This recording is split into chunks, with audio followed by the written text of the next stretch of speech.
It's addicting. Getting involved in associations that do positive things for humans Yeah. is addicting. It makes your brain feel really good. Welcome to Positive Recovery MD. If you're listening, chances are you want to create happiness around you and thrive in your life. We're glad you're here and you've come to the right place. This podcast will inspire and motivate you to not merely survive your recovery journey. We'll give you the tools to build or strengthen your foundation to thrive and flourish in your life. In each episode, we will come together as a community to have authentic conversations around addiction, recovery, and what matters, growth and progress, not perfection, all while developing positive habits for you to utilize. To learn more, please visit positiverecovery.com/podcasts to sign up and to receive the daily positive interventions that we'll review, as well as gain access to exclusive positive recovery content available only to Positive Recovery MD listeners. All right, let's get started.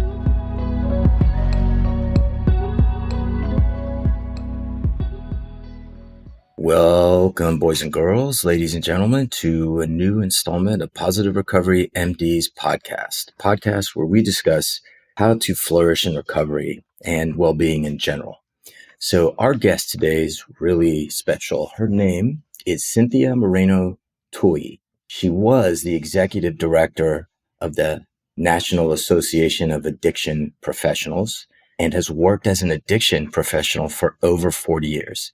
She previously served as the executive director of the Danya Institute in the Central East Addiction Technology Transfer Center. Prior to this, she was the program director for Volunteers of America, Western Washington, serving homeless populations and dealing with the co-occurrence of poverty and substance use and co-occurring disorders. In addition, she's been the administrator of multi-county publicly funded substance use prevention intervention treatment centers with services ranging from prenatal care to serving the elderly for over 20 years. Moreno Tuohy is an international and domestic trainer in conflict resolution, anger management, Rein in Your Brain, foundations of addiction practice, clinical supervision, counseling skills and methods, and more. She's the author of a NAADAC brief intervention called Conflict Resolution in Recovery and Relapse Prevention, and a published author of the book Rein in Your Brain, From Impulsivity to Thoughtful Living in Recovery, published by Hazelden. She has served as president of NAADAC, a certification board commissioner, international chair, treasurer, and legislative chair for NAADAC. Moreno's experience in developing and implementing programs in leadership, organizational development training for emerging managers, training trainers, and training mentors. She's developed partnerships with various national and international organizations, including developing strategic plans, workforce development plans, and implementation and educational curriculum. Moreno's written training components and manuals regarding adolescents, adults, seniors, school intervention, involuntary commitment, community mobilization, intensive outpatient and continuing care, impaired driver programs, EAP, and gang intervention suppression treatment. She holds a bachelor's degree in social work and administration and is certified both nationally and in the state of Washington. Welcome, Cynthia. Cynthia, tell our listeners a little bit about yourself. Like many of our listeners, I'm sure, right? I come from a family of addiction. And in my case, my mother was drug addicted. And later in life, my father became drug addicted. But she began her drug use before the age of 14 and came from a very dysfunctional family system herself. So no surprise, right? When you come from alcoholic parents, you yourself getting into that. And generationally, myself. So we have this generational addiction in our family line.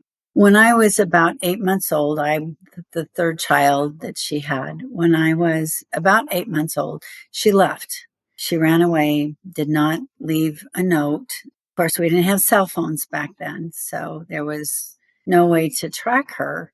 And my father thought that she got kidnapped.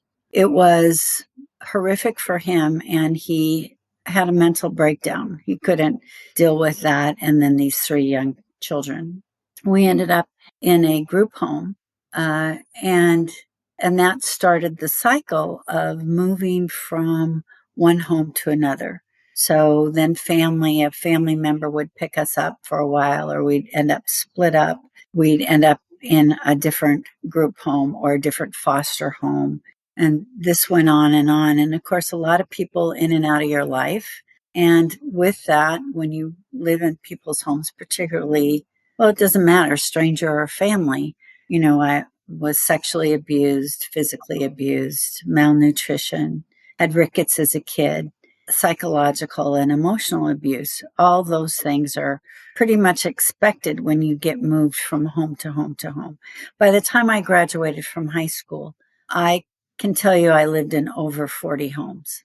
So that also meant a lot of schools and a lot of neighborhoods.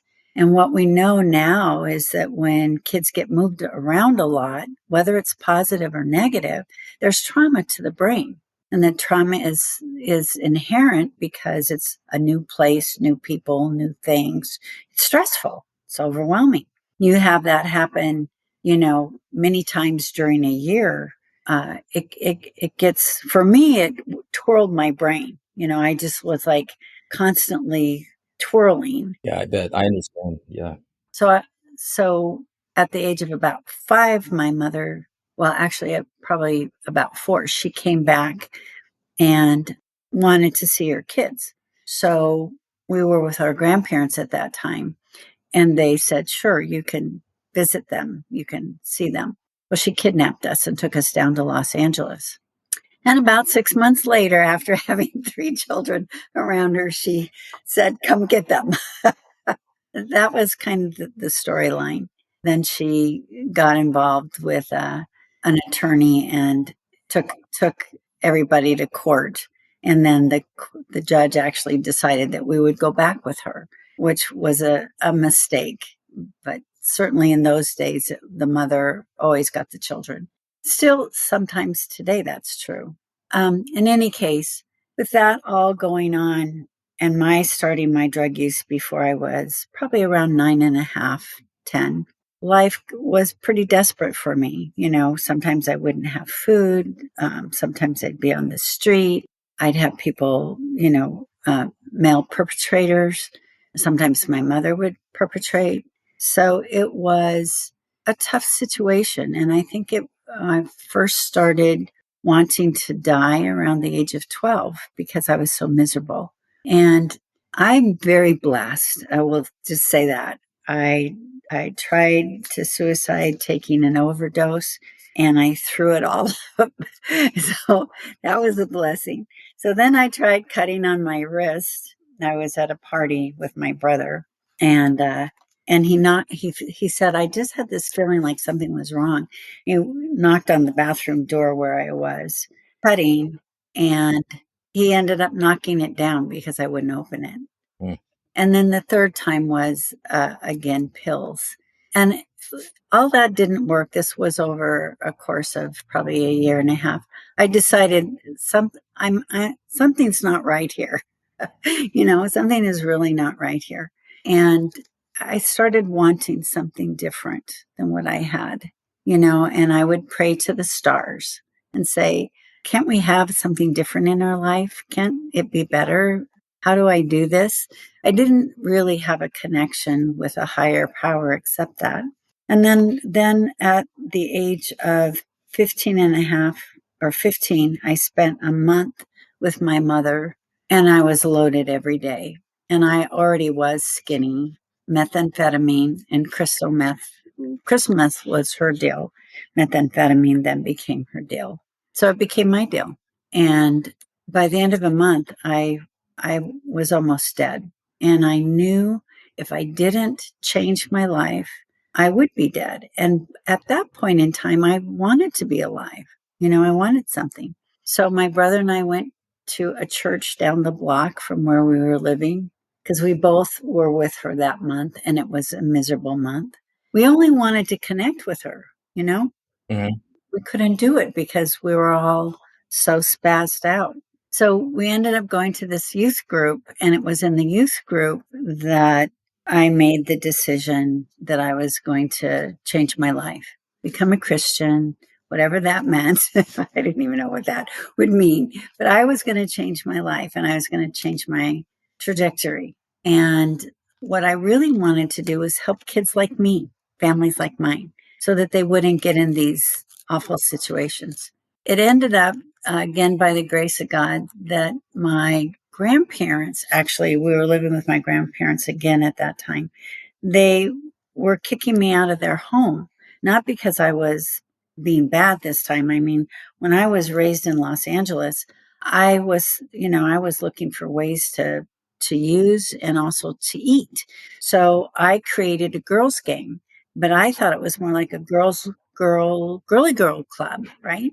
And so we would go down Broadway in Hollywood, where all the little stars are on the sidewalks. And we would go and steal and get to the Broadway, which was the best department store with the best jewelry, and steal it, and then trade it for food or money or drugs or whatever we wanted, right? Mm-hmm. Until I got caught and was put on probation. And my probation officer said to me, "Girls don't do this." And it was like, well, yeah, we do. We're doing it. Yeah. What are you doing? Um, and what happened as a result of that, besides getting into trouble, was that I got into trouble over and over and over again, right? This is the story. Well, I was an adolescent, So by the age of 13, almost 14, I basically had to leave the state of California or they were going to send me up till I was 18. I don't like lockup. That didn't work. Detention never worked well for me. So I ran away to Washington State, right? I went away to Washington State and then later ended up with my grandparents. Long story short, I ended up in my last foster home at the age of 15 and a half. These people were amazing. They were from our youth group and they taught me how to have expectations in life, how to have goals, how to stay away from drugs. They were weird. Every morning after I moved in, every morning there was, you get up, you go exercise, you do your Canadian push-ups, sit-ups, leg lifts, all that. You go run the track, you come back, you shower, get dressed for school, have breakfast at the table. How weird. Right? Weird, with vitamins. And then you go to school. Then you come home and you study. Oh my God, where did these people come from? I had no idea. They were so weird. They taught me how to be a regular, if you could call it regular person. Our first family meeting that first Sunday. So family meetings were on Sunday. And they said, you can talk about anything. Talk about what you don't like. Talk about what you do like. Talk about your schedule for the week. So this is how I learned how to do family, right? All of these experiences actually have built on each other to help me become who I have become. I wanted to become a social worker. I wanted to work with kids, as I said, kids like me, families like mine. And in I was getting ready to graduate high school. I had applied to some colleges. And my caseworker, who never would meet me in person because she was afraid I was going to beat her up, I had kind of a record for fighting. I never beat her up. I never beat up my caseworkers or my probation officers because then you'd be sent up forever. But I could be not so nice to be around. But I had changed, right? But she still wouldn't meet me in person. So it was always phone. We always had the phone conversations. Anyway, she called to talk to my foster parents to tell them that the rule had changed. And when somebody graduated from high school, they could no longer be a foster kid, even if they were waiting to go to college in the fall. Well, my foster parents weren't there. So I asked her, well, what is this in regards to? And she said, well, it's about some changes in laws for foster kids. I said, well, why don't you tell me? And she said, well, I don't know if I should tell you. I said, well, it is my life. It would be nice to know. So she told me, and I said, oh, well, this is not good news. I said, I'm going to go to college in the fall. And she goes, what do you mean you're going to college? I said, I'm going to go to Eastern Washington. I'm going to go to that college. I'm going to become a social worker. And she goes, you can't be a social worker. You're not smart enough. Of course, I had bad grades up until getting, in my recovery. Of course, my grades were bad. I went to so many different schools. Yeah. So I said, well, my last 2 years that I'd been in this foster home for 2 years, my grades have gone up and I've I believe I can do this and I want to do it. I want to make a difference in the world. And she said, well, no, you can't. I'm not signing your paperwork, because they sign your paperwork for tuition and fee waiver. Well, I kind of went street on her, and she didn't appreciate the words in Spanish and English. So, she hung up the phone, and my foster parents called me later that night to see how my day went, because they were on vacation. And I told them what I did. And they said, well, we don't blame you. We don't blame you. We're going to go talk to her supervisor when we get back. This is when I learned about advocacy, that to advocate for people with substance use or other challenges, it's important that you are able to do that and you're able to speak what you need and what you want and why you want it. So was able to do that, was able to go to college. And I went through a 5-year program in 3.5 years with a 3.89. Nice. And I think that was for me. It was for me to know that I'm not stupid. Yeah. And then I started my field placement. I started my field placement before the money came down from the government to do addiction treatment. Money started coming down to do addiction treatment, and we started developing programs not knowing how to do it. There was no guidebook. There was no manual. There was no nothing. And so my boss said, well, Cindy, I want you to put together an outpatient program. And it was like, okay, how do I do that? And we were all learning by the seat of our pants. I put together the first adolescent program in the state of Washington, and did school-based as well as juvenile justice, because I knew juvenile justice pretty well, and outpatient. And then I didn't do a parent program, though. I wasn't ready. I wasn't, mature enough myself. That's how I started in the field. And I have been doing social work, and most of it addiction and mental health. And of course, homelessness, because I really relate to that, having been a kid that, was transitionally moved around forever. So that's kind of how I got here, and been in recovery. Well, I did relapse in college. It was, how the thing goes where you go, well, just a little no dose, because everybody was doing no dose, right? To study for exams. Just a little no dose to help me study through the exam. Well, just a little crosstops, just a little speed. Well, just a little pink hearts. Well, just, that's how it starts. What's a pink heart? A pink heart is speed. The old speed. Yeah. They used to make these cute little pink hearts. Of course, everything has to be cute, right? I'm very familiar with cool pressed pills, unfortunately. Yeah. So it took me a good while to let that go. And how did I let it go? Well, I was overdosing, and I thought I was going to die. And I didn't want to, of course, by that time. And I prayed and I said, Lord, if you let me live tonight, because my heart felt like it was going to come literally out of my chest. And my significant other at the time would not take me to the hospital. He was pissed at me. So that wasn't going to work. So I just prayed and I said, I promise you, I get it. I get that I have this thing I can't use. And I promise you, I'll dedicate my life to this work. And I have. I lived, obviously, and I have.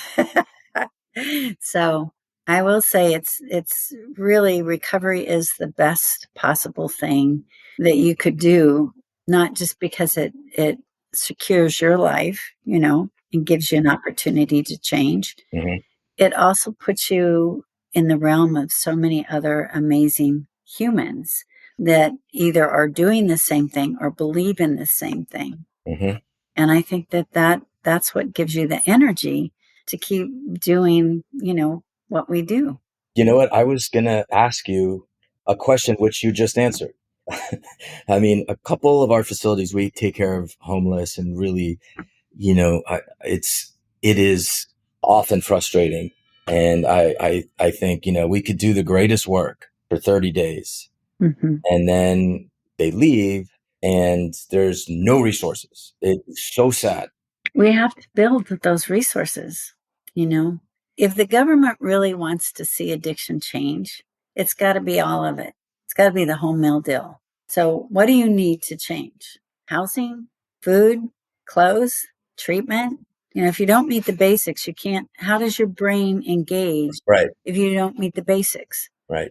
Shelter, food, clothing. Do that first. Then you can engage the brain, and the brain can, then you can change neural pathways, right? It's hard to change your neural pathways when you're in your limbic system all the time. Right. You can't get to your frontal cortex because you're starved, or because you're craving so badly, or because you're afraid somebody's going to beat you up, because of where you live. Yeah, just send me the bill for this afterwards, because I stand corrected. A lot of folks come in and it seems like they're distracted or not engaged, not willing to be engaged, and they just are focused on their housing.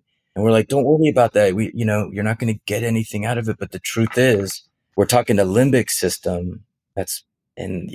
Maybe we handle that first. That's exactly what we do. So that's part of what I did. I did a NIDA small business research initiative, and it was on how to change the brain to be happy and healthy, how to work through your trauma, and how to actually live recovery.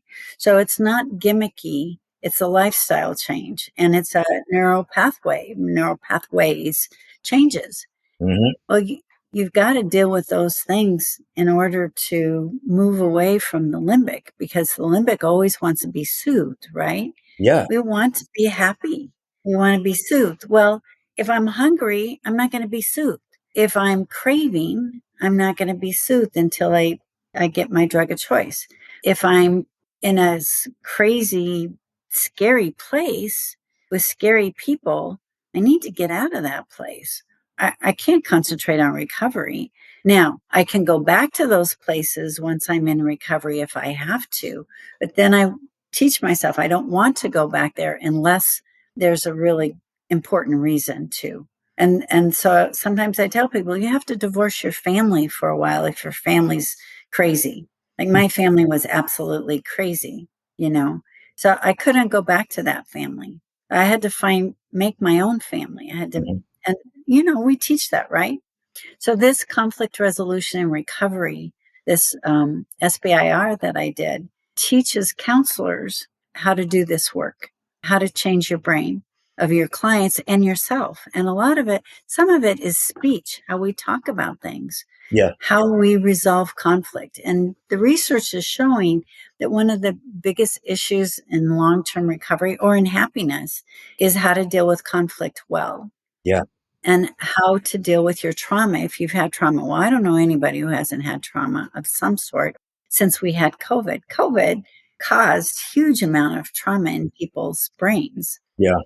So that I go around the world and I teach counselors a 2-day intensive on how to do that work. And I have a manual with all the lecture notes that they can add to and PowerPoints and a client workbook. And I have worked with, I think, every race and most cultures, from Egypt to Russia to China to Hong Kong to Kenya, Central America, but I haven't been to South America. So I haven't been to South America yet. So in the Hispanic community, in any community, Native American, Hispanic, Black, Asian, you take your culture and you overlay that on the brain concepts and how to change the brain neural pathways. So when people tell me, I did a training for about 80 counselors in the on the Apache reservation. And one guy asked me, he said, well, you're not Apache. How do you know if this will work for us? And I said, you're right. I'm not Apache. I'm part Cherokee, different tribe. However, the brain is the brain is the brain. Mm-hmm. So I'll teach you the things that will help your brain to be happy and healthy and to change trauma in your brain. You put your overlay of your Apache traditions and customs, medicines, meditations, you put that overlay on, because I don't have that overlay. That's your piece. This piece I can give you you give the other piece, and then you have what you need to help people on your reservation. So that work, I love the work that I get to do there. It wasn't until I was in my 30s that I learned I have a great grandma that is Cherokee, because I wasn't raised in my family of origin. Mhm. So, people didn't talk about those things. People didn't know those things. And now since then, I've been getting more into understanding Native American culture and being part of that, and working with White Bison and Don Coyas, who is an elder in the Mohican tribe. And that has been very amazing stuff too. Now was honored to have a sacred ceremony to become an elder. Oh, Yeah, pretty cool. I volunteered with the Acoma tribe in New Mexico. Acoma is the longest standing city in North America. And I really desperately wanted my stethoscope to be beaded in a Native American, Mm-hmm. pattern. And I finally found somebody to do it. But he happened to be, or the person who did it, his brother was the medicine man of the tribe, and he blessed my hands. And that was one of the most meaningful. I don't have any blood, but I like you, I think I like helping marginalized populations, and I think the greatest injustice was displacing people that lived here as if they weren't here, and you never see them. Mm-hmm. You might, but sad. It's amazing how we have repeated inhumanity Yeah, to other humans. It's just, it blows my mind. Even today, when I see it, I just, that inner self, that kid that hated injustice, yeah. I still hate it.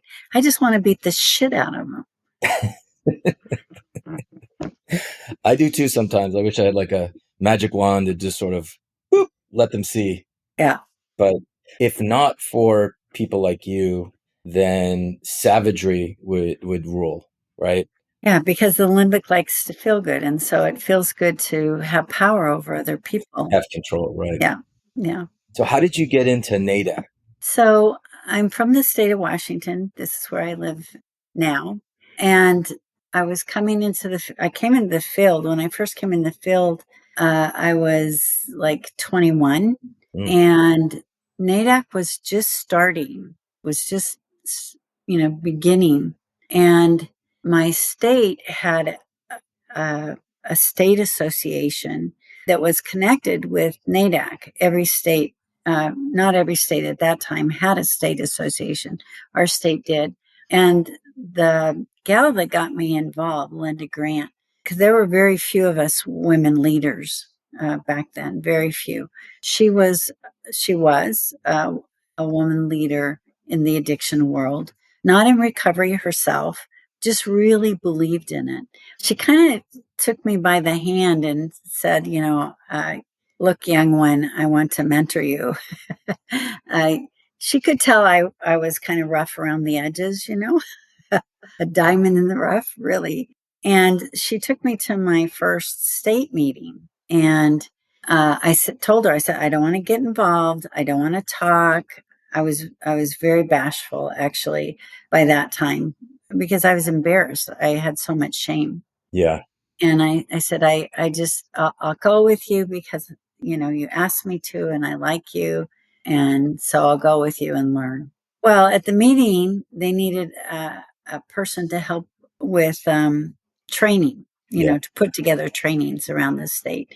So they said, "Oh, Cynthia," then it was Cindy. "Why don't you do it?" And I was like, "I don't know how to do that."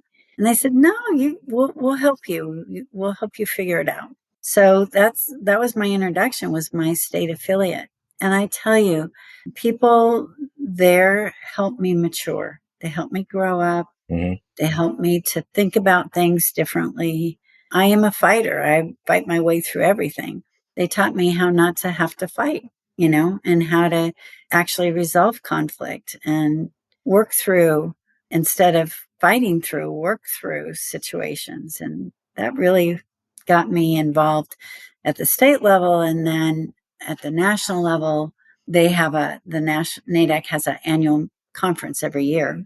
And that conference was coming up in Long Beach on the Queen Mary, and the president of our association couldn't go.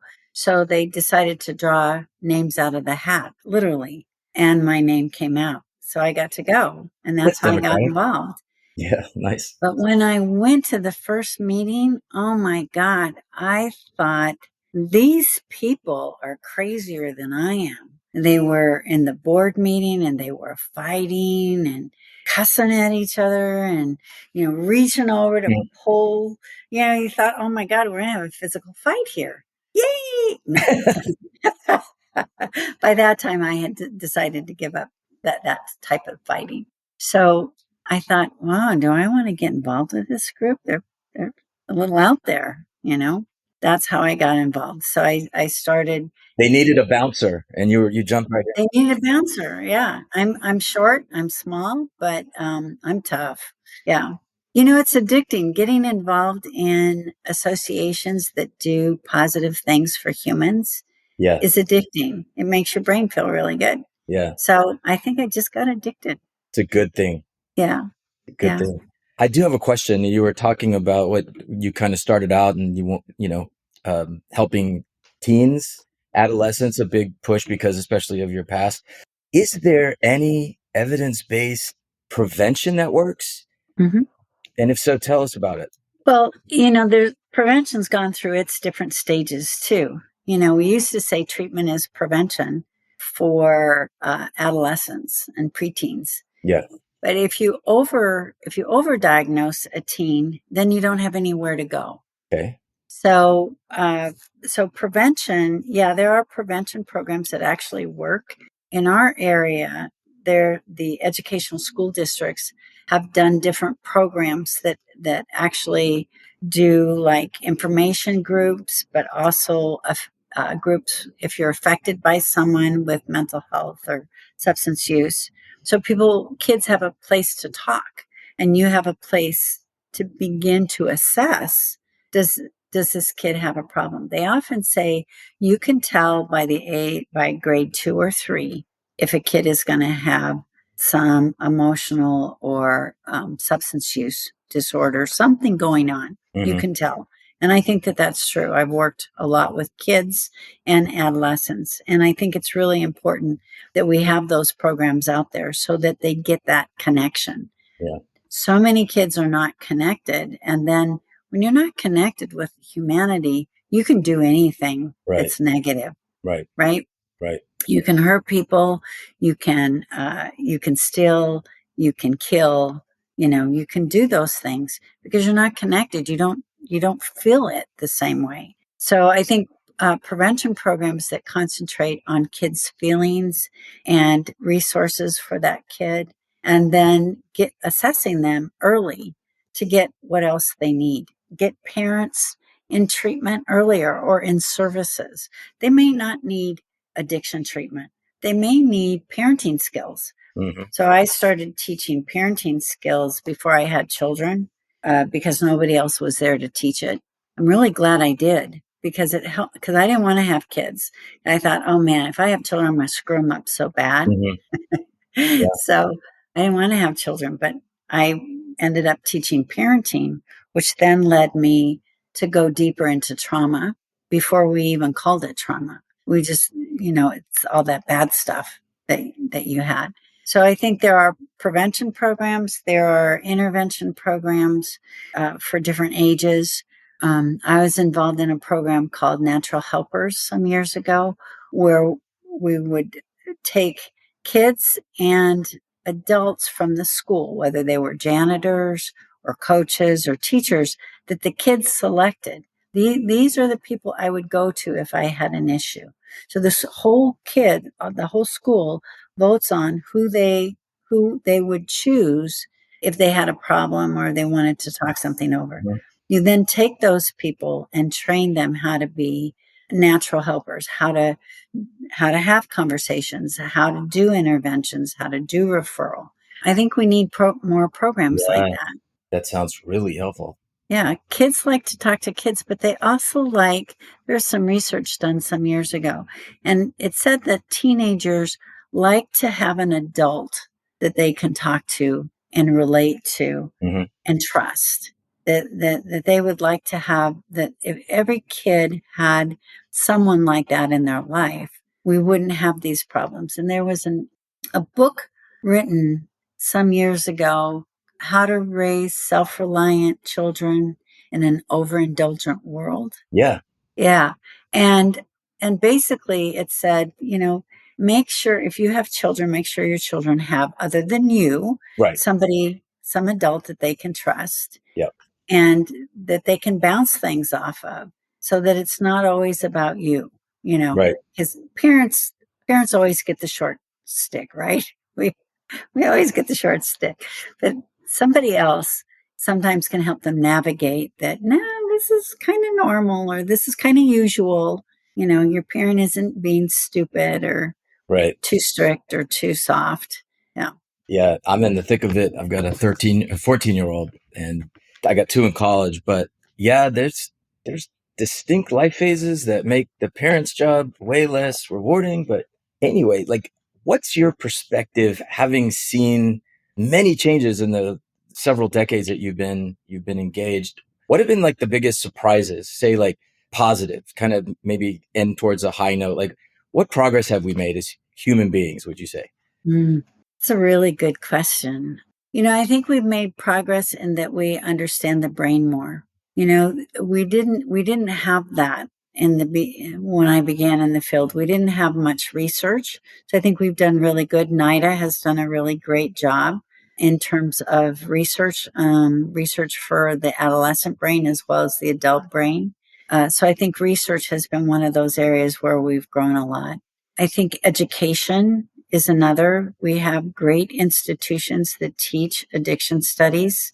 When I came in the field, there was just a handful, of programs where you could learn about, alcoholism and pharmacology. And now it's all over the place. Right. Publicly, I think what's really cool is that people talk about it. Yeah. They talk about addiction. They understand what that means. More people understand addiction than not. That doesn't make somebody want treatment if they have a problem, if they have an issue, right? Right. So we have lots of understanding. What is it that motivates people to get treatment? We still haven't found that magic key. We still haven't, across the board. Yes, individually or in our treatment programs, we know motivational interviewing, we know motivational enhancements. There's been other evidence-based programs. But we also know that the key is the relationship between the counselor and the client. So I think we need to put more into counselor support. Right. We become what we become because often the way it affected us or somebody close to us. So healing and making sure that we're healed throughout our lifespan of counseling, because we get that secondhand trauma, vicarious trauma. It's important that we're taking care of our counselors, and that I think that's one area we can improve on. There's so much money out there now. When I started, there was money, and then it dried up. Yeah. We went through these cycles, money, dry up, and more dry than money. Yeah. Now there's so much money out there. I'm concerned that we're not coordinated. We're not coordinated about how we're using the money and where the gaps are. So like every state might look at, what are the gaps in our education program, in recruiting counselors, recruiting docs, recruiting nurses that want to specialize in addiction. So what are our gaps there? Because if you don't have enough counselors, you're not going to be able to use the money. And we're seeing that where some states aren't using their money. So we need to have, recruitment and retention. We get paid poorly in the field. And that's historic. It's starting to get better. It has gotten better over the past 2 decades, but it's still not commensurate with the type of work that we do. And then I think that the other positive is that we do have access to knowledge. And I think we just keep building on that, just knowledge and support. And then it is a global issue. So this is the big change, Right. is that we're seeing other countries over the past 20 some years have been reaching out to NAADAC and to America to learn how to do it, treatment, education in their own country. How do we build prevention, education, and support programs in other countries? And then how do we exchange information and research? So I think that those are like futuristic, like things that we need to concentrate on. So taking care of our counselors, recruiting, paying equitably, and then making a global community of people that specialize in addiction so that that research and that knowledge transfer happens from one place to the next, and that we can celebrate, hey, this is cool. Yeah. We're making progress. Oh my God. Cynthia, thank you so much for joining me. You have a new fan. That's all I can say. I'm sorry I didn't meet you earlier. Well, I'm still around. I'm still doing work. I'll continue to do work. I love what I get to do, and I'm blessed every day.